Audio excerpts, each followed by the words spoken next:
রসুল আকরাম সাল্লাল্লাহু আলাইহি ওয়াসাল্লাম এক মজলিসে আলোচনা করতেছেন।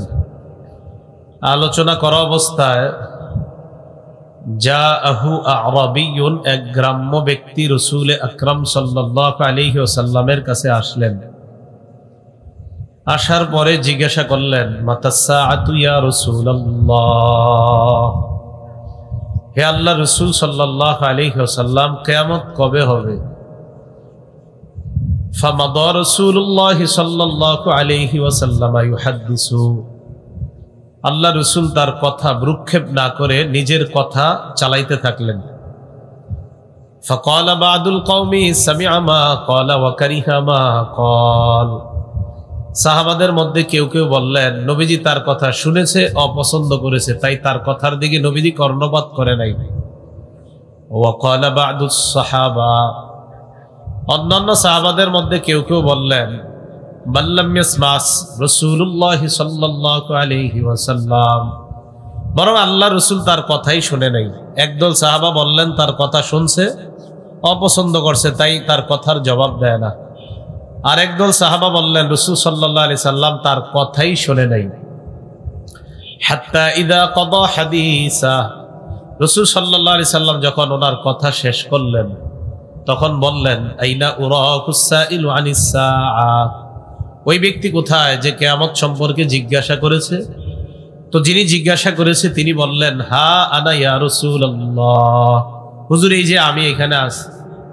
নবীজি বললেন, ইদা দুইয়াতিল আমানাতু ফান্তাজিরিস সাআ, যখন আমানত উঠিয়ে নেওয়া হবে তখন কিয়ামতের অপেক্ষা করো। কাইলা কাইফা ইদাআতুহা ইয়া রাসূলুল্লাহ, হুজুর আমানত কিভাবে উঠিয়ে নেওয়া হবে? ফাকালা রাসূলুল্লাহ সাল্লাল্লাহু আলাইহি ওয়াসাল্লাম, ইদা ওয়ুসিদাল আমরু ইলা গায়রি আহলিহি ফান্তাজিরিস সাআ, অযোগ্য ব্যক্তিকে যখন কোনো বিষয়ের দায়িত্ব দেওয়া হয় তখন কিয়ামতের অপেক্ষা করো। অযোগ্য ব্যক্তিকে কোনো বিষয়ের দায়িত্ব দেওয়া হলে বুঝতে হবে আমানত উঠিয়ে নেওয়া হচ্ছে, তখন কিয়ামতের অপেক্ষা করো। অযোগ্য ব্যক্তিকে দায়িত্ব দিলে কি ক্ষতি? ক্ষতি এই, কোনো একটা দায়িত্বে, ধর্মীয় দায়িত্বে অযোগ্য ব্যক্তিকে আপনি বসিয়ে দিয়েছেন, মনে করেন এই মঞ্চে বসিয়ে দিয়েছেন। বসিয়ে দেওয়ার পর তাকে ফতোয়া জিজ্ঞাসা করলেন, সে তার মন মতো একটা ফতোয়া দিয়ে দিবে। এই ফতোয়ার কারণে নিজে পথভ্রষ্ট হবে, অন্যদেরকে পথভ্রষ্ট করবে। এই জন্য তাকে যখন আপনি কোনো ফতোয়া জিজ্ঞাসা করবেন, সে তার মন মতো একটা বলে দিবে। যেমন আপনি জিজ্ঞাসা করলেন, নারীরা অপবিত্র অবস্থায় কোরআন পড়তে পারবে কিনা? তো উনি যতটুকু জানছে ততটুকুর আলোকে বইলা দিছে, হ্যাঁ পারবে। কারণ বুখারী শরীফ আপনার যতটুকু পড়ছে অতটুকুর মধ্যে হয়তো উনি পাইছে যে পারবে, নারীরা অপবিত্র অবস্থায় কোরআন পড়তে পারবে। কিন্তু বুখারীর যেই জায়গায় লেখা আছে আল হাইজ ওয়াল জুনুব লা ইয়াকরানাল কুরআন, বুখারীতে আছে অপবিত্র অবস্থায় নারীরা এবং যাদের উপর গোসল ফরজ তারা কোরআন পড়তে পারবে না। তো সম্ভবত ওই হযরত ওই পর্যন্ত পড়াশোনা করে নাই। এই না করার কারণে উনি আপনার এখানে ফতোয়া দিয়ে দিবে। এই ফতোয়ার কারণে মানুষ পথভ্রষ্ট হবে। এবং যেই কথাটা বলছি না, এটা আন্দাজি বলি না, এই জাতীয় একটা ঘটনা ঘটছে, এই ফতোয়া নিয়ে একটা ঘটনা ঘটছে, তাই এটাই বললাম। সেই জন্য অযোগ্য ব্যক্তিকে যখন দায়িত্ব দেওয়া হবে তখন এইভাবে আমানত উঠে যাবে। এলেম দুনিয়া থেকে বিদায় নিবে আলেমদের মাধ্যমে, আর তখনই অযোগ্য লোকেরা যোগ্যতার আসনগুলা দখল করার জন্য চেষ্টা করবে। সহিহ বুখারীর 100 নম্বর হাদিসের বর্ণনা, ক্বালা রাসূলুল্লাহ সাল্লাল্লাহু আলাইহি ওয়াসাল্লাম, ইন্নাল্লাহা লা ইয়াকবিজুল ইলমা ইনতিজাআন ইয়ানতাজিউহু মিনাল ইবাদ, আল্লাহ বান্দার সিনা থেকে একবারে ইলম উঠিয়ে নিবে এমনটা হবে না। ওয়ালাকিন ইয়াকবিজুল ইলমা বিকবজিল উলামা, আলেম উঠায় নেওয়ার মাধ্যমে ইলম আল্লাহ উঠায় নিবেন। হাত্তা ইযা লাম ইউবকি আলিমা, কোন এলাকার মধ্যে যখন জনগণ আলাম তালেশ করে না পাবে, ইত্তাখাযান নাসু রুউসান জুহালা, মানুষ জাহেলদেরকে ধর্মীয় নেতা বানাবে। ফাস্তাফতাও, ওই জাহেলকে প্রশ্ন করবে, ফতোয়া জিজ্ঞাসা করবে।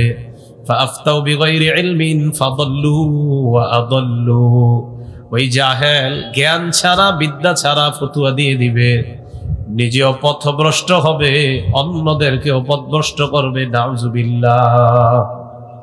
এলেম উঠে যাওয়া মানে হলো আপনার ওই আলেমদের জায়গাগুলা অযোগ্য ব্যক্তিদের দখলে চলে যাওয়া, অথবা আপনাদের সমাজে আলেম থাকবে, থাকার পরেও তাদেরকে যোগ্যতার আসনে না বসিয়ে অযোগ্য কাউকে ওই জায়গায় বসিয়ে দিবেন।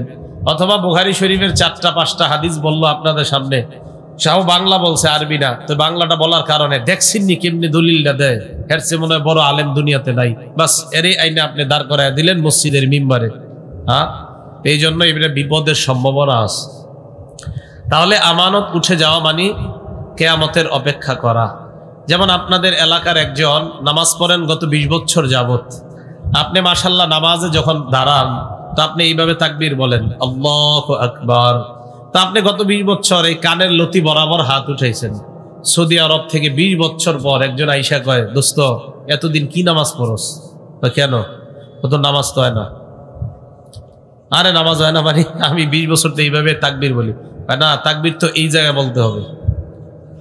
অথচ দেখেন এইখানে যদি কেউ হাত উঠায়, এইখানে কেউ হাত উঠায়, এখানে হাত উঠায়, এমনকি এখানেও যদি হাত উঠায় সর্বোচ্চ মাকরু হবে, নামাজ হবে না, এটা কেউ বলতে পারবে না।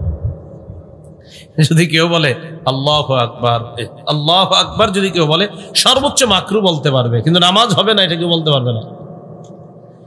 এখন আপনার দেখেন ওই বেচারা এতদিন নামাজ পড়ে এইভাবে, তো আইসা কলে তুই তো এইভাবে কেন, তুই এইভাবে হাত উঠাবি। এই বেচারা তো পেরেশানিতে পড়ে গেছে। আরে ঘটনা কি? তো উনি কি করছে, যিনি বলছে আইসা এইভাবে হাত উঠানো, তাকে নিয়ে গেছে আপনার টিকেরপুর মাদ্রাসায়। নিয়ে যাওয়ার পর বড় মুহাদ্দিস সাহেবের সাথে দেখা করায় দিস। তো দেখা করানোর পর মুহাদ্দিস সাহেবরা বলতেছে, হুজুর আমি তো গত 20 বছর এইভাবেই নামাজ পড়লাম, হঠাৎ সৌদি থেকে আইসা বলতেছে আমি নাকি এইভাবে এখন থেকে হাত উঠাইতে হবে, ঘটনা কি বুঝাই দেন তো।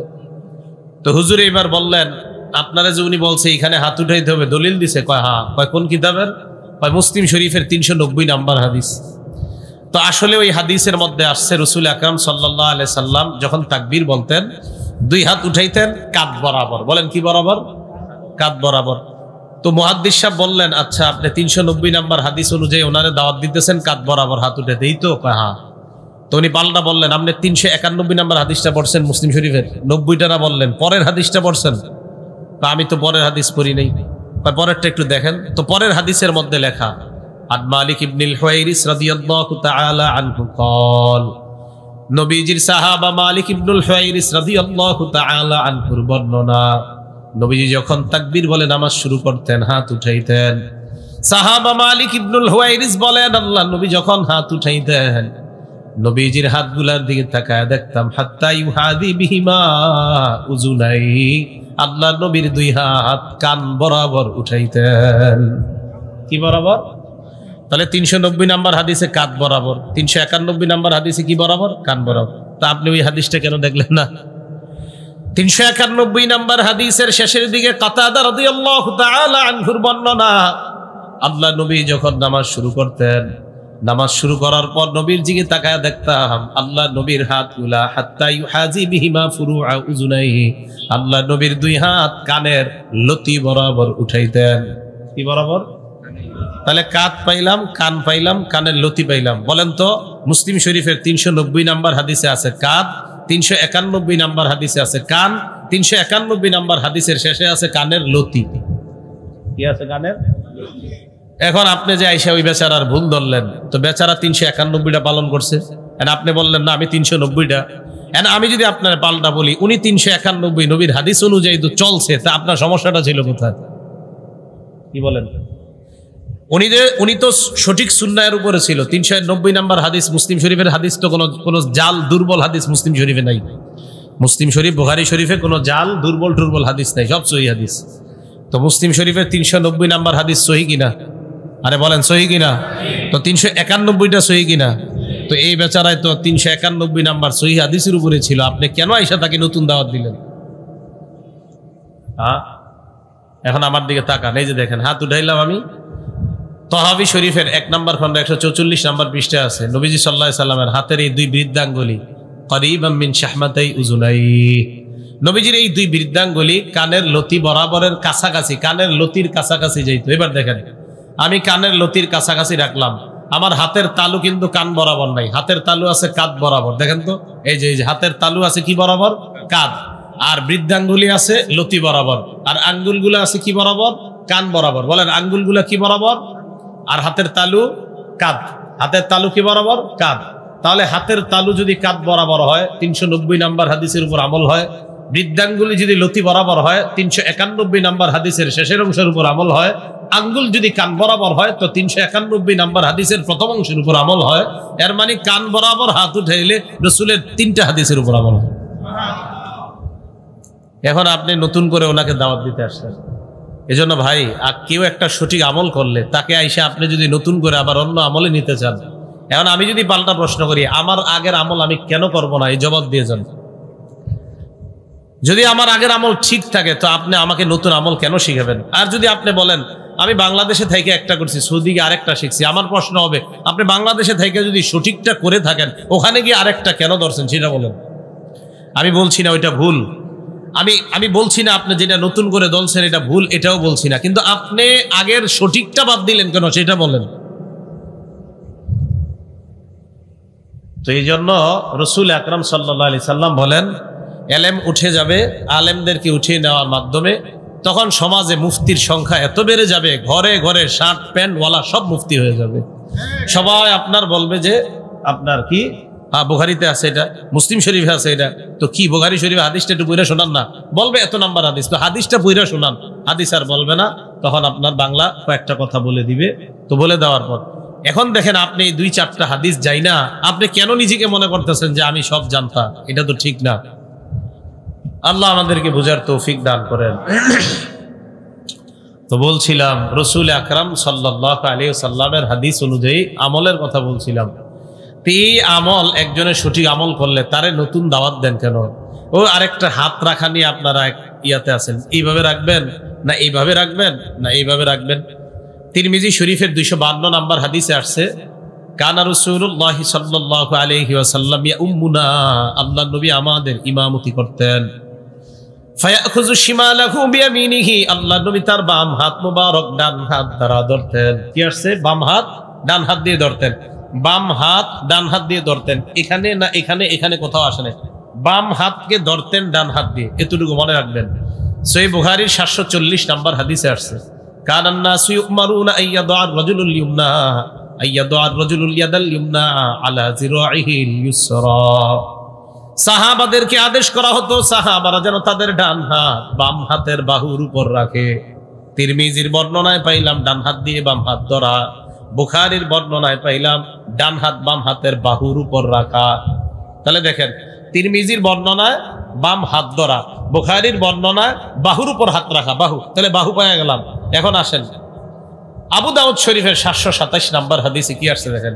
এই হাদিসের মধ্যে আসছে রাসূল সাল্লাল্লাহু আলাইহি সাল্লাম যখন হাত বাঁধতেন, রাসূল ওয়াদা ইয়াদাহুল ইউমনা আলা যহরি কাফফিহিল ইউসরা, আল্লাহ নবী তার ডান হাত দিয়ে বাম হাত এমন ভাবে ধরতেন, ডান হাত দিয়ে বাম হাত এমন ভাবে ধরতেন, ডান হাতের এই তালুটা বাম হাতের পিঠের উপর থাকতো। বাম হাতের এই যে বাম হাতের পিঠটা ডান হাতের তালু, মানে ডান হাতের তালুটা বাম হাতের পিঠের উপর। এবার দেখেন ওয়ার রুসগি ওয়াস সাইদি, ওয়ার রুসগি ওয়াস সাইদি মানে এই যে আপনার কবজিটাও নবীজি ধরতেন এবং বাহুও ধরতেন। তাহলে আবু দাউদ শরীফের হাদিসে আসছে কি, আপনি দেখেন বাম হাতের পাতা, বাম হাতের পাতার পিঠ, বাম হাতের কবজি, বাম হাতের বাহু।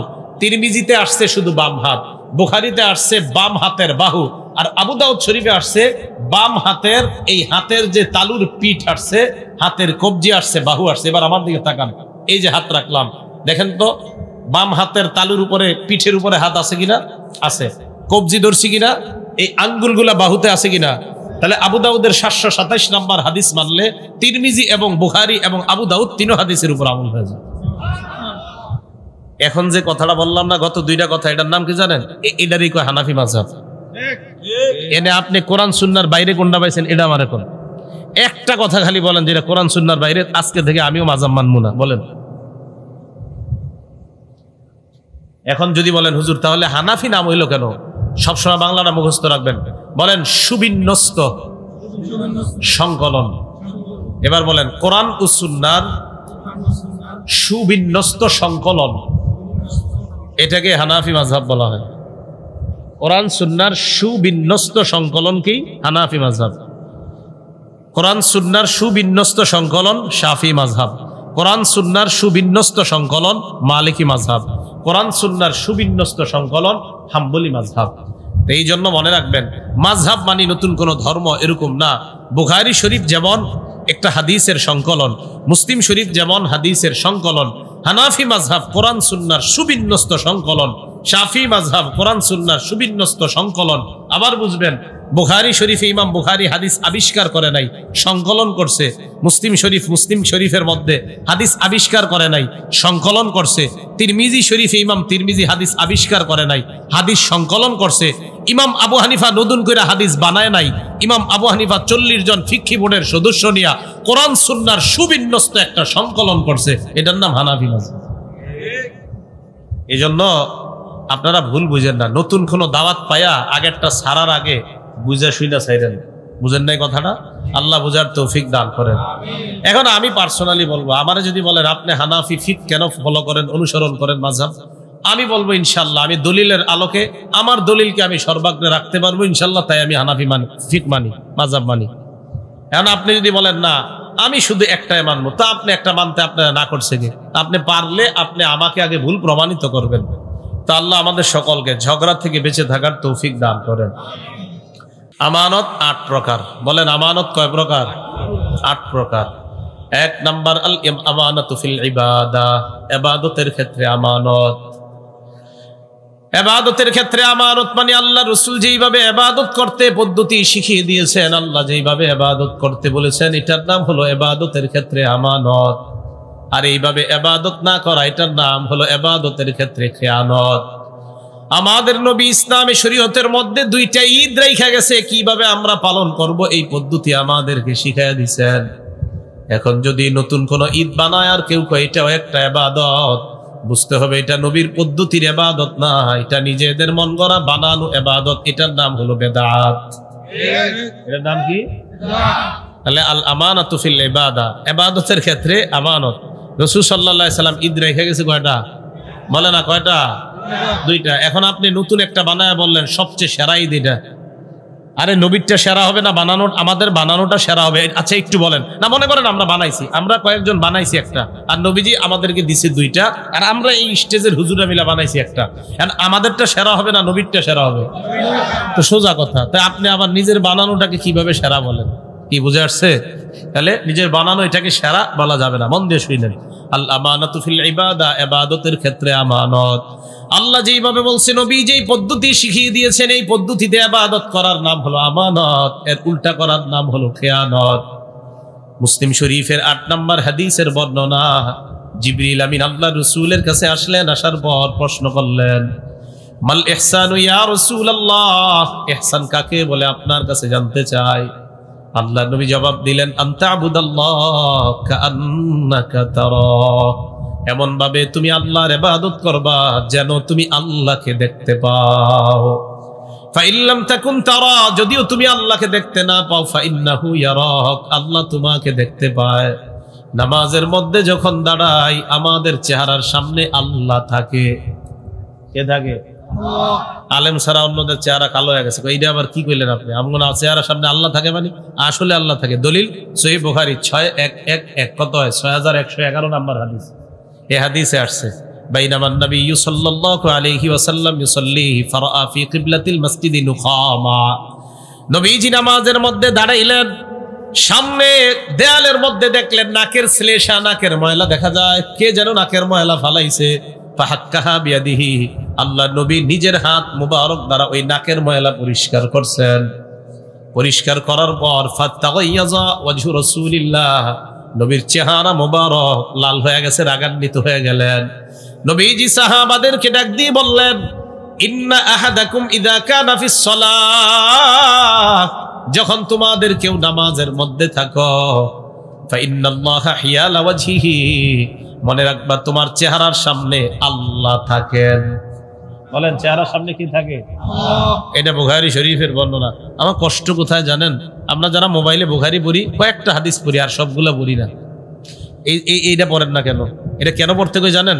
কারণ আপনারা অনেকে যখন বলেন যে আল্লাহ চেহারা সামনে আছে আমাদের, এটা বললে আপনারা অনেকে বলেন এটা কি বললেন আপনি, আল্লাহ চেহারা সামনে থাকে। ভাই এটা তো বুখারীতে আছে, এটা কাইটা দিয়ে নেন, এটা বুখারীতে তো আছে।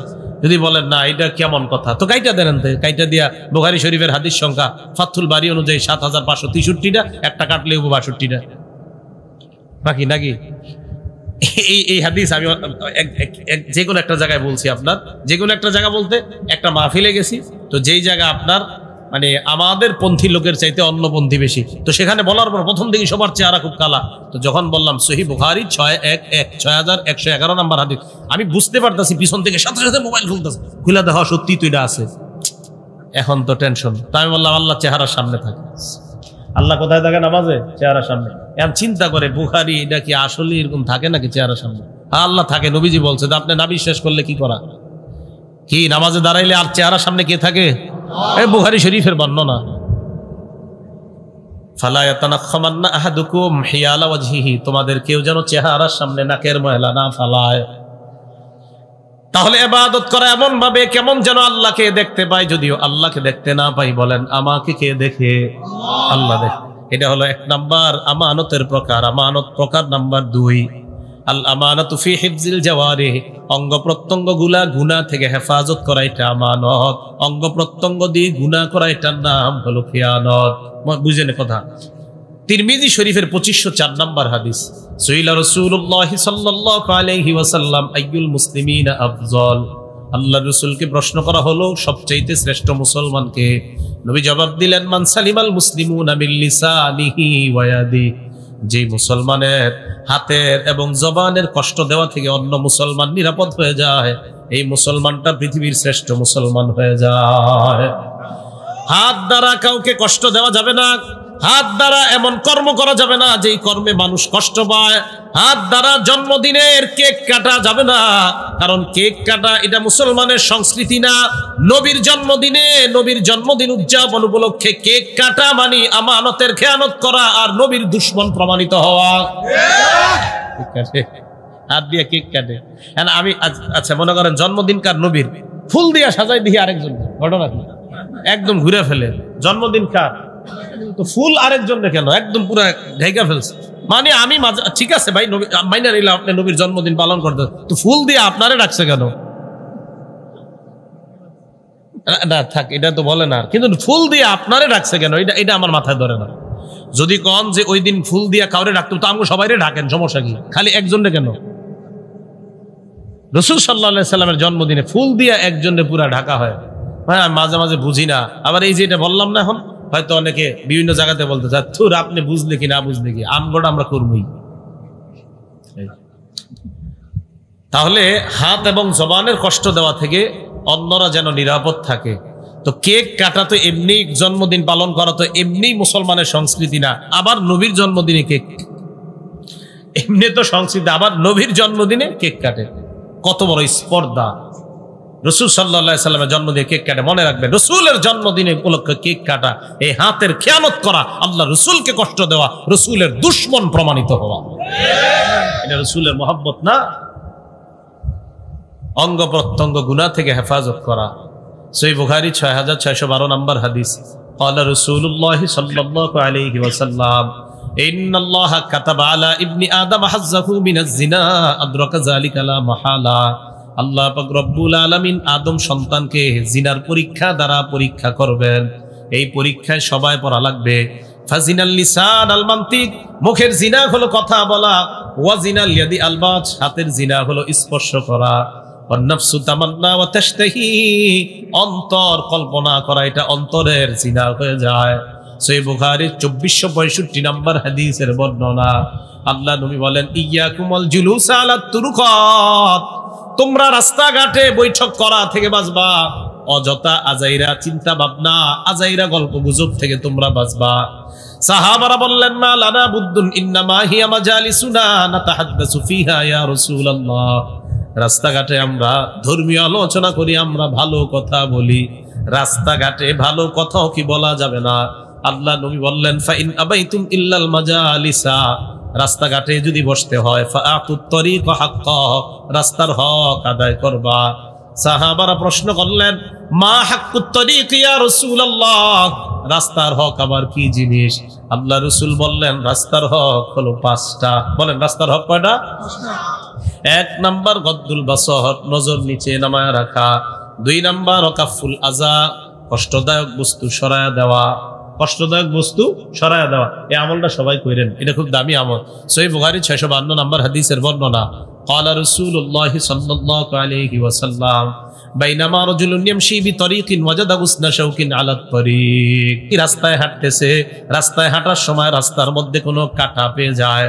কাঁটা পাওয়ার পর ফাআখরা, কাঁটাটা যদি সরায়া দেয়, আল্লাহ নবী বলেন শাকারাল্লাহু লা, ওই মুহূর্তে ওই বান্দার উপর আল্লাহ খুশি হয়ে যায়। ওয়া গফারা লা, আগের জিন্দেগীর সব সগীরা গুনাহগুলা maaf করে দেয়। এই কাজটা কইরেন, রাস্তায় কষ্টদায়ক বস্তু, কলার সিলকা, ইটের কণা, এগুলা যদি পান সরায়া দিবেন। তো আসেন, রাস্তার হক হলো 5টা। 1 নাম্বার নজর নিচে রাখা, 2 নাম্বার কষ্টদায়ক বস্তু সরায়া দেওয়া, 3 নাম্বার ওয়ারদ্দুস সালাম, সালামের জবাব দেওয়া, 4 নাম্বার আমরুন বিল মারুফ, নেক কাজের আদেশ করা, 5 নাম্বার ওয়ানাহিয়ুন আনিল মুনকার, অসৎ কাজ থেকে নিষেধ করা। অঙ্গ প্রত্যঙ্গ গুলা গুনাহ থেকে হেফাজত করা। তো এই গুনাহের অঙ্গের মধ্যে একটা চোখও আছে, এই চোখটাকে গুনাহ থেকে হেফাজত করা। আল্লাহ আমাদের সকলকে এই অঙ্গ প্রত্যঙ্গ গুলো গুনাহ থেকে হেফাজত করে আমরা যেন নেকির কাজ বেশি করতে পারি, আল্লাহ তৌফিক দান করেন। 3 নাম্বারটা খুব গুরুত্ব সহকারে মন দিয়ে শোনেন, আল আমানাতু ফিল কালাম, কথা বলার আমানত। বলেন কি বলার আমানত? কথা বলার আমানত হলো সত্য কথা বলা, কথা বলার খেয়ানত হলো মিথ্যা কথা বলা, অনর্থক কথা বলা, গল্প গুজব ইত্যাদি করা। কথার আমানত সত্য কথা বলা, কথার খেয়ানত মিথ্যা কথা বলা। সহিহ বুখারীর 6094 নাম্বার হাদিসের বর্ণনা। ক্বালা রাসূলুল্লাহ সাল্লাল্লাহু আলাইহি ওয়াসাল্লাম, আল্লাহ নবী বলেন, আলাইকুম বিসসিদকি, সত্যবাদিতা অবলম্বন করবা। ফাইন্নাস সিদকা ইয়াহদি ইলাল বিররি, সত্য মানুষকে পুণ্যের রাস্তা দেখায়। ওয়া ইন্নাল বিররা ইয়াহদি ইলাল জান্নাহ, পুণ্য মানুষকে জান্নাতের রাস্তা দেখায় দেয়।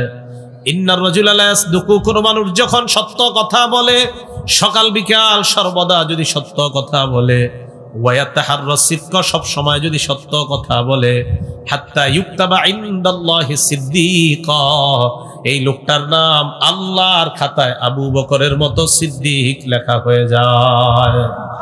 একটা মানুষ সত্য কথা যখন বলতে থাকে বারবার, আবু বকর তার নাম যেমন সিদ্দিক, আপনার নামও সিদ্দিক হবে। ওয়া ইয়াকুমুল কাযিব, মিথ্যা থেকে তোমরা বাঁচবা। ফাইন্নাল কাযিবা ইয়াহদি ইলাল ফুজুর, মিথ্যা মানুষকে পাপাচারের রাস্তা দেখায়। ওয়া ইন্নাল ফুজুরা ইয়াহদি ইলান নার, পাপাচার মানুষকে জাহান্নামের রাস্তা দেখায়।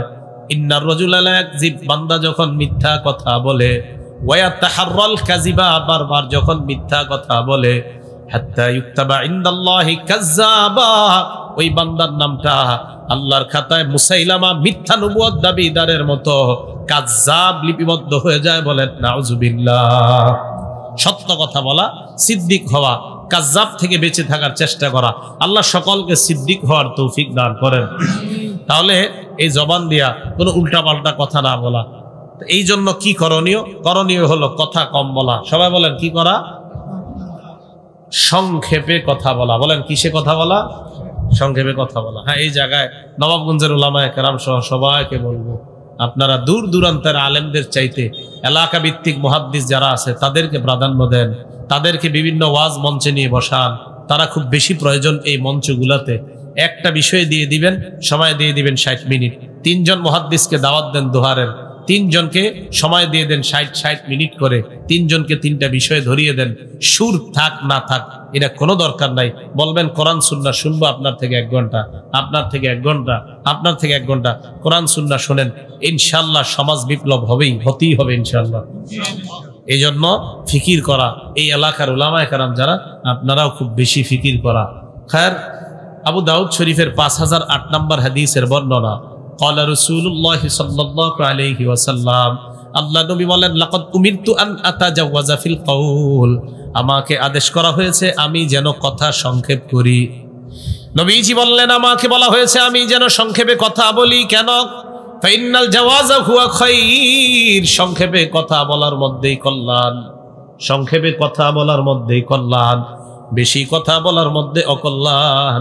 কথা বেশি বললে মিথ্যা কথা বের হয়, মানুষকে হাসানোর জন্য অত্যাধিক পরিমাণ মিথ্যা কথা বলতে হয়।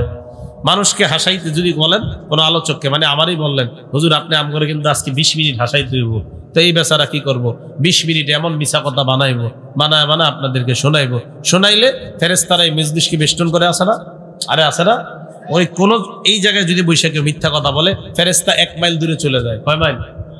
আরে কয় মাইল? আর দলিল আছে তো, বাংলাদেশ স্বাধীন হয়েছে কয় সালে? 1971। আর তিরমিজি শরীফের হাদিস নাম্বার 1972। স্বাধীন হয়েছে 1900, যাতে এটা মনে রাখতে পারেন। আর তিরমিজি শরীফের হাদিস নাম্বার 1972। ক্বালা রাসূলুল্লাহ সাল্লাল্লাহু আলাইহি ওয়াসাল্লাম, আল্লাহ নবী বলেন, ইজা কাযাবাল আবদু, কোন বান্দা যখন মিথ্যা কথা বলে, তাবাআদা আনহুল মালাকু মিলান মিন নাতনি মা জাআ বিহি, কোন বান্দা যখন মিথ্যা কথা বলে তার মিথ্যার দুর্গন্ধে ফেরেশতা তার থেকে 1 মাইল দূরে চলে যায়। মিথ্যা কথা বললে ফেরেশতা তার থেকে কয় মাইল দূরে যায়? 1 মাইল। তো মাহফিলকে বেষ্টন করে রাখে কারা? ফেরেশতারা।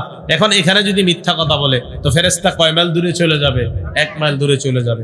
আর এই জায়গায় বৈশা মিথ্যা কথা বলার কোনো সুযোগ নাই, সাবধান। তিরমিজি শরীফের 2315 নম্বর হাদিসের বর্ণনা। ক্বালা রাসূলুল্লাহ সাল্লাল্লাহু আলাইহি ওয়াসাল্লাম, আল্লাহ নবী বলেন, ওয়াইলুন লিল্লাযী ইউহাদ্দিসু বিল হাদিস ফায়াকযিবু লিইউদহিকা বিহিল কওম ফায়াকযিবু।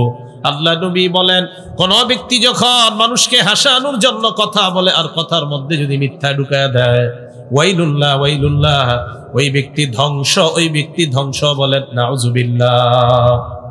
আমি সেদিন আপনার গত সপ্তাহে এক মাহফিলে গেছি, তো যাওয়ার পরে যিনি উপস্থাপক উনি বলতে বলতে হঠাৎ বলতেছে, বক্তব্যে যদি ছেলেদেরকে না পড়ান তখন যদি জিজ্ঞাসা ওযুর ফরজ, গোসলের ফরজ কয়টা, তখন বলবেন যে গোসলের ফরজ 3টা। কি বক্তব্যে তো অবশ্যই পড়াইতে হবে, তো বাকি এটার ফজিলত বর্ণনা করতে গিয়া মানুষে আবার আপনার ধোঁকা দিতেছে। কিভাবে? কয় গোসলের ফরজ কয়টা, তখন আপনারা বলবেন গোসলের ফরজ 3টা। কি? তেল, পানি, সাবান। আমি বলতেছে, আমি বললাম আপনি এটা কি বললেন? আমি সাথে সাথে বলছি আপনি অনর্থক কথা কেন বললেন? কোন লোক এই কথা কইছে? মানে মাদ্রাসায় না পড়লে নাকি এইগুলা বলে? মাদ্রাসায় না পড়ে কে এই কথা কইছে যে তোয়াইলা, গামছা, সাবান, ওযুর 3 গোসলের 3 ফরজ আপনি বলেন? তখন আমি তার থেকে শুনলাম এক আলোচক নাকি না মঞ্চে বৈশা বলছে এই 3 কথা। এক আলোচক মানুষকে খালি হাসায় নাকি এটা বলছে। আমি নাউজুবিল্লাহ, কি বলেন? এটা তো অনর্থক কথা। অনর্থক কথা বলা তো জায়েজ নাই, নিষেধ। অনর্থক কথা বলা হারাম, জায়েজ নাই। দলিল সহিহ বুখারী 6473 নম্বর হাদিস, মুগীরা ইবনে শুবার বর্ণনা। কানা রাসূলুল্লাহ সাল্লাল্লাহু আলাইহি ওয়াসাল্লাম ইয়ানহা আন কিলা ওয়া ক্বাল, আল্লাহর রাসূল অনর্থক বাদানুবাদ ঝগড়া করতে নিষেধ করেছেন, আজাইরা পেচাল পারতে আল্লাহ নবী নিষেধ করেছেন। ওয়া কাসরাতিস সুআল, অতিরিক্ত প্রশ্ন করতে আল্লাহ নবী নিষেধ করেছেন। ওয়া ইদাআতিল মাল, সম্পদ নষ্ট করতে আল্লাহ নবী নিষেধ করেছেন। ওয়া বানইন ওয়াহাত, ভিক্ষা করতে আর কৃপণতা করতে আল্লাহ রাসূল নিষেধ করেছেন। ওয়া ওয়াদিল বানাত, জীবন্ত কন্যাকে মাটির নিচে পুঁতে ফেলতে আল্লাহ রাসূল নিষেধ করেছেন। তাহলে অনর্থক কথা বলা এটা আল্লাহ রাসূলের নিষেধ। এই কথা বলা যাবে না। এটা কোন লোক বলছে এই কথা যে তোয়াইল্লা, গামছা, সাবান এটা গোসলের 3 ফরজ? আন্দাজ, এটা কোনো কে মানুষ বলে না। মাদ্রাসায় না পড়লে এই কথা বলতে হবে কেন? এটা অনর্থক কথা। এটা মাইককে অপবিত্র করা, পবিত্র মঞ্চকে অপবিত্র করা। হ্যাঁ, অপবিত্র করা, সত্যি বলছি, অপবিত্র করা। এগুলো হবে না।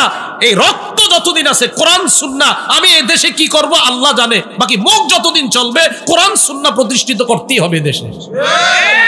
আজে বাজে কথা বলে মঞ্চকে অপবিত্র করা, এই দিন শেষ, এটা ভুলে যেতে হবে।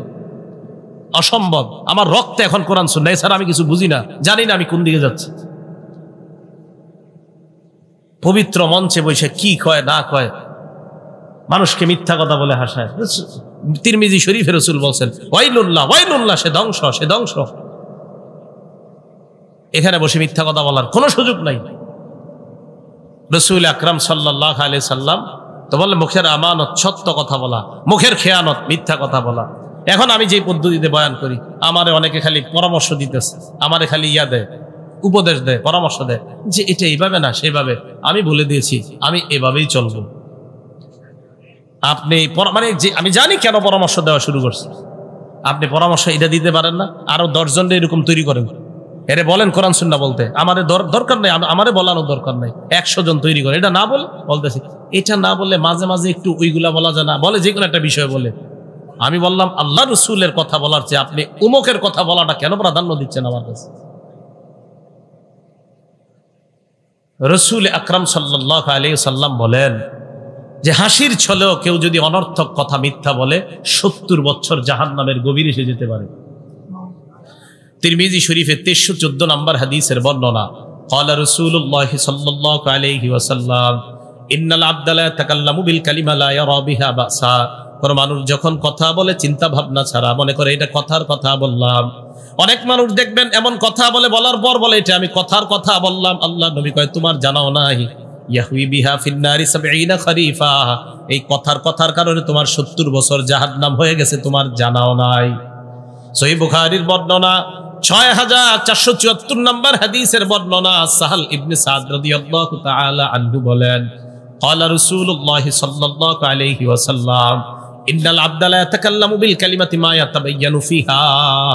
বান্দা কথা বলে যখন চিন্তা ভাবনা ছাড়া যখন বান্দা কথা বলে, ইয়াজিল্লু বিহা ফিন্নারি আবাদা মিম্মা বাইনাল মাশরিক, দুনিয়ার পূর্ব পশ্চিম যত বড় এই পরিমাণ গভীর এসে জাহান্নামে যেতে পারে একটা চিন্তা ভাবনা ছাড়া, আজাইরা কথার কারণে। আর মনে রাখবেন, কোরআন সুন্নাহ বলা এটাই দেওবন্দের প্রকৃত চেতনা, এই কথা মাথায় রাখবেন। কোরআন সুন্নাহ বলা এটা দেওবন্দের প্রকৃত চেতনা। হ্যাঁ, এটা আমি পুরো প্রমাণ করতে পারবো। দেওবন্দে আলেমদের মূল চেতনা হলো কোরআন সুন্নাহর এত ব্যাপক প্রচার ঘটাও, বেদাত যেন অটোমেটিক এখান থেকে পালায়া যায়।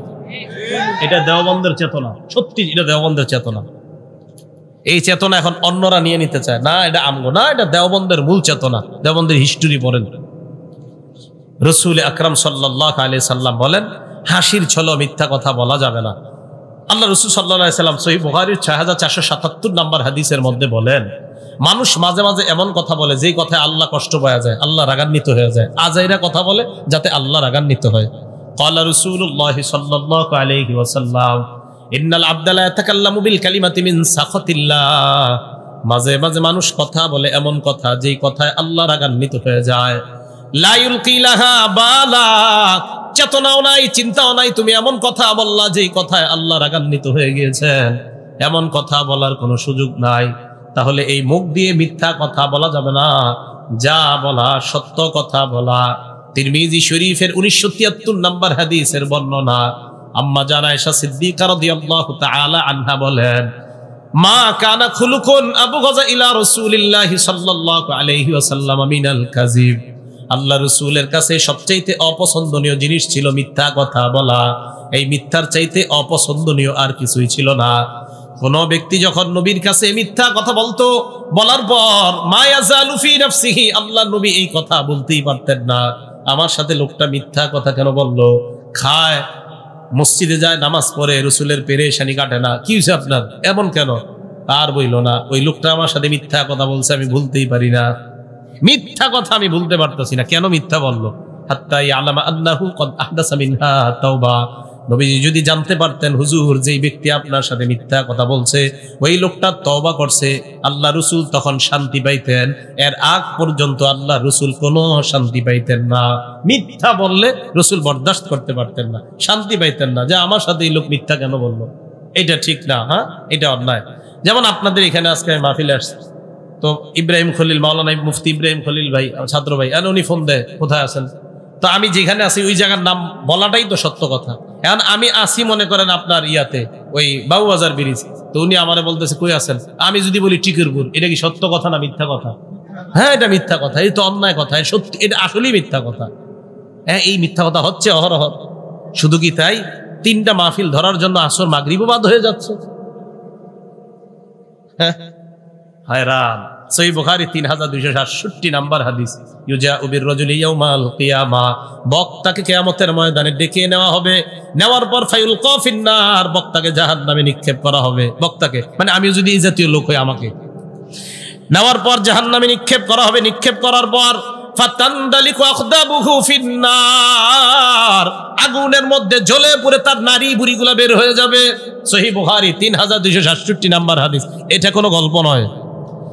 আগুন থেকে জ্বালানোর পরে তার নাড়ি গুড়িগুলা বের হবে, বের হওয়ার পর ওই ব্যক্তির দেখার জন্য অন্য জাহান্নামীরা আসবে। আচ্ছা, অন্যরা কষ্টে আছে না, এই বেটারে দেখতে আসবে অন্য জাহান্নামীরা, কিও ভাই আপনার এই অবস্থা কা?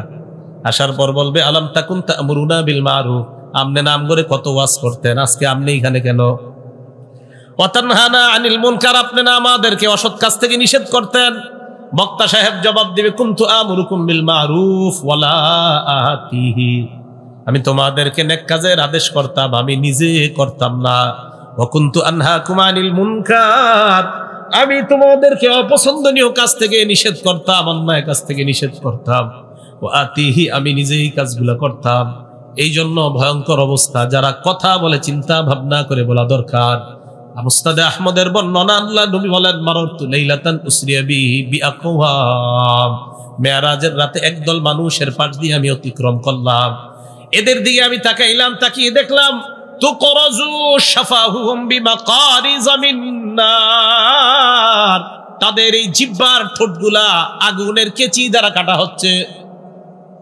আমি প্রশ্ন করলাম মান হাউলা ইয়া জিবরিল, জিবরাইলেরা কারা? জিবরিল আমিন জবাব দেয় হাউলাই খুতাবাউ উম্মতি, কারা হলো আপনার উম্মতের বক্তারা। খুতাবা অর্থ কি? বক্তা, সোজা কথা, একদম সোজা অনুবাদ। হাউলাই খুতাবাউ উম্মতি, কারা হলো আপনার উম্মতের বক্তারা। আল্লাযীনা ইয়াকুলুনা মা লা ইয়াফআলুন, যারা এমন কথা বলতো নিজেরাই পালন করতো না। ওয়া ইয়াকরাউনা কিতাবাল্লাহ, আল্লাহর কোরআন পড়তো। ওয়ালা ইয়ামালুনা বিহি, নিজেরা আমল করতো না, নিজেরা আমল করতো না। তাই জবান চালাইতে বড় সাবধান, এই জবান বড় সতর্কতার সাথে চালানো দরকার। আমরা সমাজের মধ্যে কিছু মিথ্যা কথা, এমন মিথ্যা কথা বলি, হাসির ছলেও কিছু মিথ্যা কথা আমরা বইলা ফেলি। আব্বু এদিকে আসো, তোমারে মজা দিব। আসার পরে মজা দেন না, মিথ্যা কথা। মুরগিরে জবাই করার জন্য এইভাবে ডাক দেন আপনারা, আসার পর মুরগিরে জবাই করে ফেলছেন, বেচারা তো আদার খাওয়ার নিয়তে আসছে, আপনি ধোঁকাবাজি করছেন, মিথ্যা কথা। আর ঠিক তো আসলেই ঠিক, হাদিসের দলিল দিলে তো ঠিক হবে নাকি?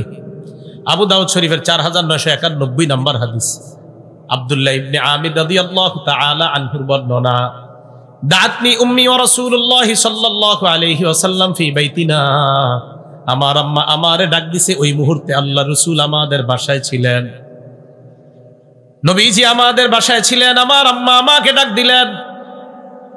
আমার আম্মা আমাকে ডাক দেওয়ার পর বললেন হা তাল ওয়াতিকা শাইআন, আব্বু এদিকে আসো, তোমারে কিছু দিমু। আল্লাহ নবী আমার আম্মাকে বললেন মা আরাতি আন তুতিহি, কি দিবা তোমার ছেলেরে?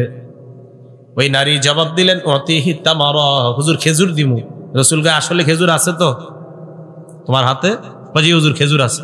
নবীজি বললেন লাউ আমা আন্নাকি লাউ লাম তুতিহি শাইআ, তোমার ছেলেকে ডাকার পর যদি তুমি খেজুর না দিতা, কুতিবাত ইনদাল্লাহি মিনকা কাযিবা, আল্লাহ তোমার নামে একটা মিথ্যা কথা আল্লাহর কাছে লেখা হয়ে যেত। বলেন নাউজুবিল্লাহ। ভাই এই অপরাধটা আমাদের অনেকের নামে ডেইলি লেখা হয়, এটা কইরেন না। মারা সন্তানদেরকে এরকম বলে আসো আব্বা আসো আসো, চিপস দিব, চিপস, আসার পরে আর চিপস দেন না, এটা মিথ্যা কথা। এই মিথ্যা কথা বলা যাবে না। আরেকটা মিথ্যা আমরা মাঝে মাঝে বইলা ফেলি। মনে করেন আপনাদের এলাকায় আসছি এক পীর সাহেবের সাথে, তো আল্লাহওয়ালা পীর সাহেব, ওনার সাথে আমরা 5 জন আসছি মেহমান। তো এই জায়গার মেজবান ফোন দিছে আপনারা কয়জন? আমরা বললাম 5 জন। 8 ঘন্টা সফর করে আসছি। আসার পর মনে করেন আমাদেরকে খাবার দিছে, দেওয়ার পর এখন যিনি পীর সাহেব ওনার সাথে আমরা 2 জন, 5 জনের মধ্যে 2 জন লজ্জায় চিন্তা করতে কেমনে খাই হুজুরের সামনে, আবার খিদাও কিন্তু কঠিন, কারণ হুজুর কয় খাও। তখন আমরা বললাম হুজুর খিদা নাই। মিথ্যা কথা। কি কথা? হ্যাঁ মিথ্যা কথা, মানে এটাও হাদিস, এই জাতীয় ঘটনাই হাদিসে আছে। কি বলেন আপনি? এই ঘটনা হাদিসে ঘটে গেছে। ইবনে মাজাহ হাদিস নাম্বার 3298, 3298 নাম্বার হাদিস। আসমা বিনতে ইয়াজিদ রাদিয়াল্লাহু তাআলা আনহার বর্ণনা, আল্লাহ রাসূলের সাথে এক বাসায় গেলাম। যাওয়ার পর আমরা সবাই মেহমান, আমাদেরকে খাবার দেওয়া হয়। দেওয়ার পর কয়েকজন লজ্জায় বলে ফেললাম লা নাশতাহি, হুজুর আমরা খাবো না। নবী কয় খিদা নাই? চুপ, সব চুপ। আল্লাহ রাসূল কয় লা তাজমানা জুআন ওয়া কাযিবা, এক পেটের মধ্যে ক্ষুধা আর মিথ্যা একত্রিত করবা না। মিথ্যা কথা বইলা যদি খিদা রাইখা দাও, ক্ষুধার কারণে দুনিয়ায় না খায়া কষ্ট পাইলা, মিথ্যার কারণে আখেরাতে কষ্ট পাইবা। কি এই অপরাধ হয় কিনা আমাদের? তা আপনি এত বিশ্বাস হয়ে গেছেন গা, আল্লাহর ওলি কইতাছে খাইতে না, আপনি খাবেন না, আপনি আরো বড় ওলি। 8 ঘন্টা সফর করে যিনি পীর সাহেব উনি ক্ষুধার্ত হয়েছে আর মুরিদে ক্ষুধার্ত হয়নি। তো এই জন্য ক্ষুধা রাইখা যেই কথা বলা ক্ষুধা নাই, এটা মিথ্যা কথা। কি কথা বুঝে আসছে সবার? তাহলে এইগুলা কথাগুলো আমরা আমাদের সমাজে হয়ে যায়। ইসলাম বুঝার চেষ্টা করেন। ইসলাম কোনো খেলার জিনিস না, এটা বুঝার জিনিস, আমলের জিনিস, পালনের জিনিস। আল্লাহ আমল করার তৌফিক দান করেন। তাহলে জবানকে মিথ্যা কথা বলা থেকে আমরা বিরত রাখবো, হেফাজত রাখবো তো ইনশাআল্লাহ। আল্লাহ তৌফিক দান করেন। রাসূল আকরাম সাল্লাল্লাহু আলাইহি সাল্লামের একটা হাদিস, তিরমিজি শরীফের 2616 নম্বর হাদিস। মুআজ ইবনে জাবাল রাদিয়াল্লাহু তাআলা আনহুর বর্ণনা। হযরতে মুআজ বলেন, কুনতু মা'আন নবী সাল্লাল্লাহু আলাইহি ওয়াসাল্লাম ফি সাফারিন, এক সফরে আল্লাহ রাসূলের সাথে আমি ছিলাম। ফাসবাহতু ইয়াওমান করিবাম মিনহু ওয়া নাহনু নাসির, চলতে চলতে আল্লাহ রাসূলের কাছাকাছি পৌঁছে গেলাম। আল্লাহ রাসূলকে বললাম, আখবিরনি বিআমালিন ইয়া রাসূলুল্লাহ ইউদখিলুনিল জান্নাতা ওয়া ইউবাইদুনি মিনান নার। হুজুর আমারে এমন একটা আমল বলেন যে আমল আমাকে জান্নাতে নেয়, জাহান্নাম থেকে দূরে রাখে। নবীজি বললেন, মুআজ ইন্নাকা সাআলতানি আন আযীম, তুমি কঠিন একটা প্রশ্ন করছো, তুমি খুব কঠিন একটা প্রশ্ন করছো আমারে। ওয়া ইন্নাহু লাসিরুন আলা মান ইয়াসসারাহুল্লাহু আলাইহি, তবে এই প্রশ্নটা ওই ব্যক্তির জন্য সহজ যার জন্য আল্লাহ সহজ করে দেয়। তো হযরতে মুআজকে নবী বললেন, তা'বুদুল্লাহ, আল্লাহর ইবাদত করবা, লা তুশরিকু বিহি শাইআ, শিরিক করবা না। 2 নাম্বার তুকিমুস সালাহ, নামাজ কায়েম করবা। 3 নাম্বার তুতিজ যাকাত, যাকাত আদায় করবা। 4 নাম্বার তাসুমু রমাদান, রমজান মাসের রোজা রাখবা। 5 নাম্বার তাহুজ্জুল বাইতা, হজ করবা। এই কথা বলার পর আল্লাহর নবী কয়, মুআজ আলা আদুল্লুকা আলা আবওয়াবিল খাইর, আমি কি তোমাকে কল্যাণের দরজা সমূহের কথা বলবো না? হযরতে মুআজ বলেন, জি হুজুর বলেন। নবী বললেন, কল্যাণের দরজা হলো 3টা। আস-সাওমু জুন্নাহ, 1 নাম্বার কল্যাণের দরজার নাম হলো রোজা রাখা। 2 নাম্বার আস-সাদাকাতু তুতফিউল খাতিআ কামা ইউতফিউল মাউন নার, সদকা এমন ভাবে গুনাহকে মিটায় দেয় যেমন ভাবে আগুন পানিকে নিভায়া দেয়। 3 নাম্বার ওয়া সালাতুর রাজুলি মিন জাওফিল লাইল, রাতের বেলায় তাহাজ্জুদের নামাজ পড়া। কি পড়া? এটা তো আবার সমস্যা। এখন তাহাজ্জুদ বাচ্চারা পড়তে পারবে না, বড়রা পড়বে। কারা পড়বে? বড়রা। কারা পড়তে পারবে না? বাচ্চারা যে তাহাজ্জুদ পড়ে, এটার দলিল আছে তো সহিহ বুখারী 699 699 নাম্বার হাদিস। হ্যাঁ, কারা তাহাজ্জুদ পড়ে? বাচ্চারা। বাচ্চারা তাহাজ্জুদ পড়ে, এটা বুখারী শরীফে আছে 699 নাম্বার হাদিসে। ইন্না লিল্লাহি, এটা আবার কি কইলেন আপনি? হ্যাঁ আছে তো। আব্দুল্লাহ ইবনে আব্বাসের বর্ণনা, তিনি বলেন, রাসূল আকরাম সাল্লাল্লাহু আলাইহি সাল্লামের বিবি মাইমুনা রাদিয়াল্লাহু তাআলা আনহা, উনি ছিলেন আব্দুল্লাহ ইবনে আব্বাস রাদিয়াল্লাহু তাআলা আনহুমার খালা। তিনি বলেন, বিত্তু ইনদা খালাতি মাইমুনা রাদিয়াল্লাহু তাআলা আনহা, আমি আমার খালার বাসায় রাতের বেলা অবস্থান করলাম। রাতের বেলা অবস্থান করার পর হাত্তা ইযান তাসাফাল লাইল, রাত যখন অর্ধেক হয়ে যায়, আল্লাহ রাসূল ঘুম থেকে জাগ্রত হলেন, আমিও জাগ্রত হইলাম। জাগ্রত হওয়ার পর রাসূলের দিকে তাকাইলাম, তাকায় দেখলাম আল্লাহ রাসূল কামা ইলা শান্নিন মুআল্লাকা, এটা হলো সহিহ বুখারীর 699 নাম্বার হাদিসে। আবার আসতেছি, এই জায়গায় রাখেন, আরেকটা হাদিস থেকে ঘুরে এখানে আসি। সহিহ বুখারীর 183 নাম্বার হাদিসে লম্বা করে আছে, আর 699 আছে সংক্ষেপে। 699 আছে সহিহ বুখারীর সংক্ষেপে বর্ণনাটা, আর 183 আছে বিস্তারিত। সেখানে ইবনে আব্বাস বলেন, নবীজি ঘুম থেকে উঠে এমন করছে, ওয়াজআলা ইয়ামসাহুন নাওমা আন ওয়াজহিহি, এইভাবে চোখ থেকে ঘুম ঢলে ঢলে এইভাবে মুইসা ঘুম ছড়াইছে। আমি আপনি আজকে থেকে ঘুম থেকে এটা এমন করব, ঘুম যাক আর না যাক, আমার নবী করছে তাই আমি করবো, শেষ। এইভাবে এমন করতেন। হ্যাঁ, এটা কিন্তু আবার আশহাদু আন্না মুহাম্মাদুর রাসূলুল্লাহ বলে এই দলিল না। হ্যাঁ, মাথায় রাখতে হবে। রাসূল সাল্লাল্লাহু আলাইহি সাল্লাম ঘুম থেকে উঠছে, ওঠার পর এরকম করছে। তো এটা করার পর আব্দুল্লাহ ইবনে আব্বাস বলেন, ফাকামা ইলা শান্নিন মুআল্লাকা, ঝুলন্ত মশকের কাছে গেছে, পানি নিছে। তো আব্দুল্লাহ ইবনে আব্বাস বলেন, নবীজি ওযু করলেন। আব্দুল্লাহ ইবনে আব্বাস, শিশু আব্দুল্লাহ ইবনে আব্বাস রাদিয়াল্লাহু তাআলা আনহু বলেন, আমি ওযু করলাম। ওযু করার পর আল্লাহ রাসূল নামাজে দাঁড়াইলেন। আব্দুল্লাহ ইবনে আব্বাস বলেন, কুমতু আন ইয়াসারিহি, আমি নবীর বাম পাশে দাঁড়াইলাম। ফাখাযা বিরাসি, নবী আমার মাথা ধরলেন। ধরার পর আকাবানি আন ইয়ামিনিহি, আল্লাহ নবী আমারে তার ডান পাশে দাঁড় করায়া দেয়। এখন আপনাদের প্রশ্ন, হুজুর আব্দুল্লাহ ইবনে আব্বাস যে যখন তখন শিশু ছিল, এটার কি দলিল? এই হাদিসে তো লেখা নাই উনি শিশু ছিল। আসলে লেখা নাই উনি যে শিশু ছিল, এই হাদিসে লেখা নাই। কিন্তু উনি যে শিশু ছিল, এটার দলিল কি? এটার একটা দলিল আছে। মুসনাদ আহমদ হাদিস নাম্বার 3437 নাম্বার হাদিস। আব্দুল্লাহ ইবনে আব্বাস বলেন, আমি আল্লাহ রাসূলের সাথে দাঁড়াইলাম নামাজে, ওয়া আনা ইয়াউমা ইযিন ইবনু 10 সিনিন, তখন আমার বয়স ছিল 10 বছর। কয় বছর? 10 বছর। তাহলে তাহাজ্জুদের দলিল পাওয়া গেল। কি বলেন? এখন যদি কোনো শিশুরে কোনো হুজুরা একটু উঠায়া বলে তাহাজ্জুদ পড়ো, আল্লাহর কাছে বলো, তুমি 2 পৃষ্ঠা সবক দিতে পারো, আল্লাহরে বলো যেন 4 পৃষ্ঠা দিতে পারো, এটা যদি কোনো শিশুরে শিখায়, এটা কি ভালো না খারাপ? বলেন ভালো না খারাপ? এখন রাতের বেলা শিশুরে উঠায়া আল্লাহর কাছে কেন, এমন প্রশ্ন আপনার হুজুর, দোয়া কি অন্য সময় করা যায় না, রাতেই করতে হবে কেন? কত প্রশ্ন মানুষের। এটার দলিল আবার বুখারী শরীফে আছে, ওই সময় কেন বেশি করবেন? আল্লাহ পাক রব্বুল আলামিন সহিহ বুখারী 1142 এবং আরো অন্যান্য হাদিসের মধ্যে আসছে, ইয়ানজিলু রাব্বুনা তাবারাকা ওয়া তাআলা ইলাস সামাঈদ দুনিয়া, আল্লাহ পাক রব্বুল আলামিন প্রত্যেক রাতে প্রথম আসমানে আসে। সুবহানাল্লাহ। প্রথম আসমানে কখন আসে? কয় হিনা ইয়াবকা সুলুসুল লাইলিল আখির, রাতের শেষ তৃতীয় অংশে আল্লাহ পাক রব্বুল আলামিন প্রথম আসমানে আসে। এই জন্য তো বাচ্চাগুলাকে ওই সময় জাগ্রত করে দেওয়া হয়। আল্লাহ পাক কেন আসে প্রথম আসমানে? আয়েশা কয়, মাইয়াদউনি, এই কে আছো, আমারে ডাকো, ফাস্তাজিব লা, আমার ওয়াদা আমি তোমার ডাকে সাড়া দিব, ডাকো। ওয়া মাইয়াসআলুনি ফাউতিয়া, কে আছো আমার কাছে চাও, আমি তোমাকে দান করব। ওয়া মাইয়াস্তাগফিরুনি ফাগফির লা, আমার কাছে কে আছো ক্ষমা চাইবা, আমি ক্ষমা করে দিব। তাহলে আল্লাহ ওই সময় দেওয়ার জন্য তৈরি থাকেন। এখন আমরা নেওয়ার জন্য তৈরি থাকা দরকার আছে কিনা? তো এই জন্য আমাদের বাচ্চাগুলারে ওই সময় অভ্যাস করানো হয় যে তখন থেকে আল্লাহর কাছে চেয়ে নাও। গরমকালে 10টা থেকে 3টা 3:30 ঘুমায় 5 ঘন্টা, আর সকালে 9টা থেকে 12টা 3 ঘন্টা, 5 আর 3 কত ঘন্টা হয়? 8 ঘন্টা।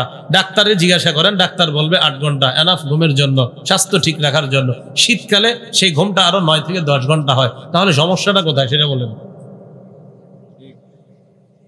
রাসূল আকরাম সাল্লাল্লাহু আলাইহি ওয়াসাল্লাম হাদিসের মাধ্যমে, মানে একটা কথা মাইকে বইলা দিবেন, আর যদি মনে করেন এটার বিপক্ষে দলিল নাই, এই যুগ শেষ হয়ে গেছে। কথা কইতে খুব সাবধানে বলবেন, পাল্টা দেখবেন দলিল করতে গিয়ে এসে পড়ছে, আপনি টেরও পাইবেন না। হ্যাঁ, এই জন্য উলামায়ে কেরাম, এখন মাশাআল্লাহ উলামায়ে কেরাম আপনার সাধারণত এই জায়গায় আসতো না, আমাদের মুরব্বীরাও বেশি মাইকের সামনে আসা পছন্দ করতো। এখন আমার উস্তাদরাই আমারে ছেলে এখানে পাঠায়, যা যা যা যা এখানে যা। আমি কিন্তু এই জায়গার মানুষ না। এই যে আমার বড় ভাইয়ের বন্ধু, উনিও জানে আমি এই লাইনের লোক না। আমি মূলত পড়াশোনা করা, মাদ্রাসায় পড়ানো, ওই দিকে আমার অভিজ্ঞতা বেশি। ইব্রাহিম ভাইয়ারাও জানে, ওইটাই আমি উপভোগ করি বেশি। এটা কিন্তু আমি বেশি উপভোগ করি না। এখানে হুজুরা পাঠাইতেছে। আমি আপনাদের সামনে বয়ান দেওয়ার মূল উদ্দেশ্য থাকে, প্রথম উদ্দেশ্য থাকে উলামায়ে কেরাম এবং মাদ্রাসার ছাত্রদেরকে উৎসাহিত করা, এদেরকে এই উৎসাহ প্রদান করা যে কিছু দলিল মুখস্থ করে নেন, বাতিলটা যেন সামনে আইসা দাঁড়াইতেই না পারে। আসবে একটা দলিল ছেড়ে দিবেন, বাস শেষ, আউট। কিছু বলবে দলিল ছাড়বেন, আউট। আরেকটা বলবে দলিল ছাড়বেন, আউট। এই যে দেখেন আলহামদুলিল্লাহ, আসে সামনে 1-1.5 মিনিটও কথা বলা সম্ভব না। কেন? আপনি কি বলবেন? কোন বিষয়ে? অমুক বিষয় তো বলেন, এটা বুখারীতে আছে, সমস্যা কি? আর কি বলবেন বলেন? এটা মুসলিম শরীফে আছে, কি সমস্যা? সমস্যা না তো ঠিক আছে, জান আসসালামু আলাইকুম, শেষ, খালাস। এই জন্য আমি মাদ্রাসার ছাত্র ভাই যারা আছেন, খুব পড়াশোনা করেন, মন দিয়ে পড়াশোনা করেন, নিজের যোগ্য করেন, তৈরি করেন। কিছু বিষয়ের দলিল আদিল্লা এমন ভাবে আপনি মাথায় রাখেন যেন বাতিল আপনারে দেখলেও আপনার কাছাকাছি না আসে। এই কথাটা মাথায় রাখবেন। আল্লাহ বুঝার তৌফিক দান করেন। তো বলছিলাম, রাসূল আকরাম সাল্লাল্লাহু আলাইহি সাল্লাম ওই মুআজ ইবনে জাবালকে বললেন, মুআজ, 3টা বিষয় কল্যাণের দরজা। 1 নাম্বার রোজা রাখা, 2 নাম্বার সদকা করা, 3 নাম্বার রাতের বেলায় তাহাজ্জুদের নামাজ পড়া। রাতের বেলায় তাহাজ্জুদের নামাজ পড়া। এবার আল্লাহ রাসূল হযরত মুআজকে বলেন, মুআজ, আলা উখবিরুকা বিরাসিল আমরি কুল্লিহি ওয়া আমুদিহি ওয়া যারওয়াতি সানামি, আমি কি তোমাকে প্রত্যেকটা বিষয়ের মূল সম্পর্কে বলবো না, খুঁটি সম্পর্কে বলবো না, প্রত্যেকটা বিষয়ের সর্বোচ্চ চূড়া সম্পর্কে বলবো না? কয় হুজুর বলেন। আল্লাহ নবী কয়, রাসূল আমরি কুল্লিহি আল ইসলাম, প্রত্যেকটা জিনিসের মূলের নাম হলো ইসলাম। তাহলে প্রত্যেকটা জিনিসের মূলের নাম কি? ইসলাম। ওয়া আমুদুহু আস-সালাহ, প্রত্যেকটা জিনিসের খুঁটির নাম হলো নামাজ। ওয়া যারওয়াতু সানামিহি আল জিহাদ, প্রত্যেকটা জিনিসের সর্বোচ্চ চূড়ার নাম হলো আল্লাহর রাস্তায় জিহাদ করা। তাহলে মূলের নাম ইসলাম, খুঁটির নাম নামাজ, আর সর্বোচ্চ চূড়ার নাম আল্লাহর রাস্তায় জিহাদ করা, বলার রাস্তায় জিহাদ করা। এখন লম্বা একটা ওয়াজ করছে না নবীজি? ওয়াজ করার পরে মুআজরে কয়, মুআজ, আসল কথাটাই দিয়ে তোমার এখনো কই নেই। হুজুর মানে কি? নামাজের কথা কইলেন, জাকাত, হজ, রোজা, কল্যাণের দরজা, প্রত্যেক জিনিসের মূল খুঁটি স্তম্ভ সব বলছেন, এখনো শেষ না? না, আসল একটা বাকি আছে। এটা ঠিক তো উপরের সব ইবাদত ঠিক। হুজুরিরা কি ফাখাযা বিলিসানিহি, নবী তার জিহ্বা মুবারক ধরলেন, ধরার পর বললেন কুফা কুফা আলাইকা হাযা, মুআজ এটা নিয়ন্ত্রণ করবা, তাহলে সব ঠিক থাকবে। এটা যদি অনিয়ন্ত্রিত হয়ে যায়, তোমার এই জবান তোমাকে জাহান্নামী বানায় দিতে পারে। বলেন নাউযুবিল্লাহ। মুআজ ইবনে জাবাল বললেন, ইয়া রাসূলুল্লাহ, ইন্না লামুআখাযুনা বিমা নাতাকাল্লাম, কথা বলার কারণে কি আমাদেরকে পাকড়াও করা হবে? আল্লাহ রাসূল সাল্লাল্লাহু আলাইহি ওয়াসাল্লাম জবাব দিলেন, হাল ইয়াকুব্বুন নাস ফিন নারি আলা বুজুহিহিম আও আলা মানাখিরিহিম ইল্লা হাসাইদু আলসিনাতিহিম, বেশিরভাগ মানুষ জাহান্নামের মধ্যে শুধুমাত্র এই মুখের কারণেই যাবে। বলেন নাউযুবিল্লাহ। তাহলে এই মুখের আমানত হলো সত্য কথা বলা, খেয়ানত হলো মিথ্যা কথা বলা। মুখের সবচাইতে বড় খেয়ানত আল্লাহর নামে মিথ্যা কথা বলা। বলেন কার নামে মিথ্যা কথা বলা? আল্লাহর নামে। আল্লাহ বলেন, ওয়ামান আযলামু মিম্মান ইফতারা আলাল্লাহি কাযিবা, ওই ব্যক্তির চেয়ে বড় জালেম কে?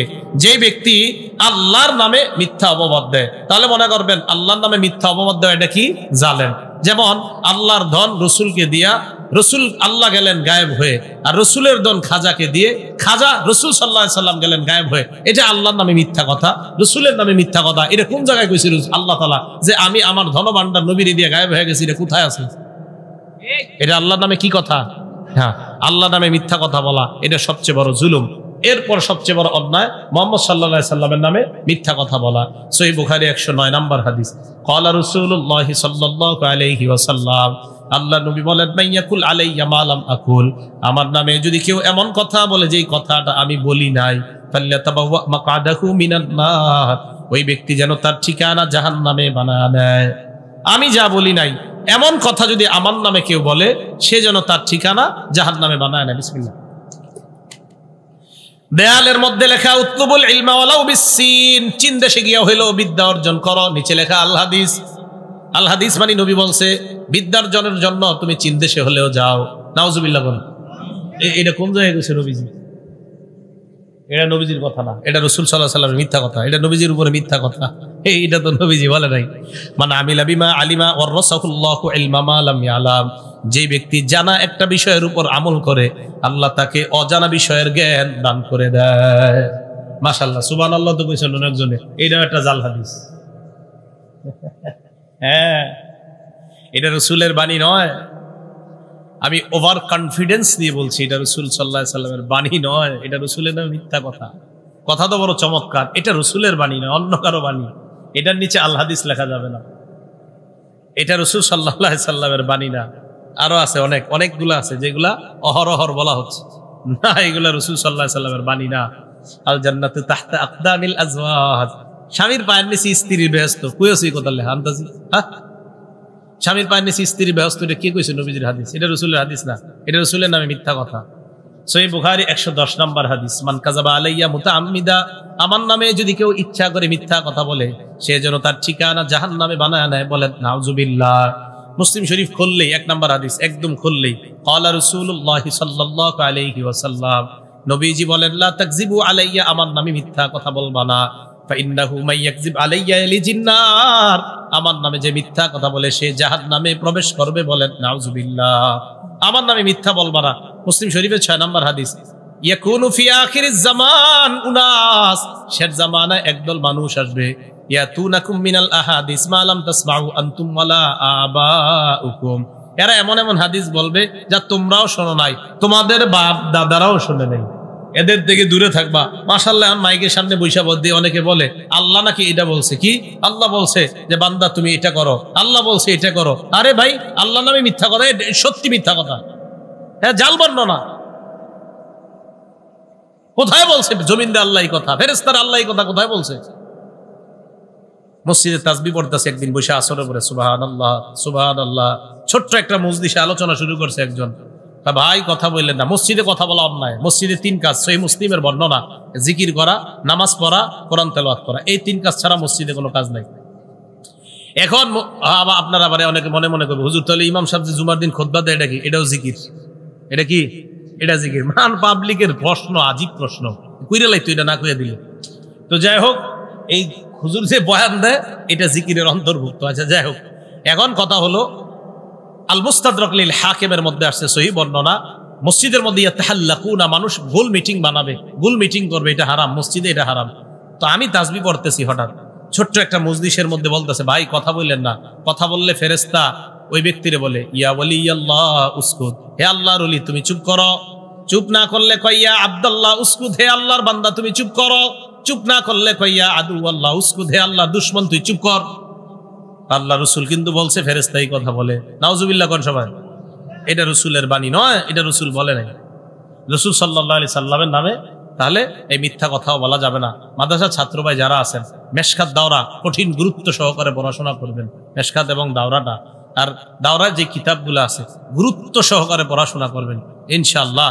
বাতিল কোনটা আর হক কোনটা এটার মধ্যে আপনাকেই যাচাই করতে হবে, আপনাকে নির্ণয় করতে হবে। সূরা আম্বিয়ার মধ্যে আল্লাহ পাক রব্বুল আলামিন বলেন, বাল নাকযিফু বিল হাক্কি আলাল বাতিল ফায়াদমাগহু ফাইদা হুয়া যাহিক। হককে আমি যখন বাতিলের উপর নিক্ষেপ করি, বাতিল চূর্ণ বিচূর্ণ হয়ে যায়। আপনাদের হকের ঝান্ডা দুইটা হবে, কোরআন এবং সুন্নাহ। বাতিল আসবে, তার সাথে ঝগড়া করতে যাবেন না। এক বাতিল আসবে, ওই বাতিলের উপর কোরআনের এক আয়াত ছেড়ে দিবেন। আরেক বাতিল আসবে, ওটার উপর একটা হাদিস ছেড়ে দিবেন। বাতিল অটোমেটিক ধ্বংস হয়ে যাবে। কি কথা বুঝে আসছে সবার? আল্লাহ পাক রব্বুল আলামিন আমাদের সকলকে আমানতদারিতা রক্ষা করে আমরা যেন কবরে যেতে পারি, আল্লাহ তৌফিক দান করেন।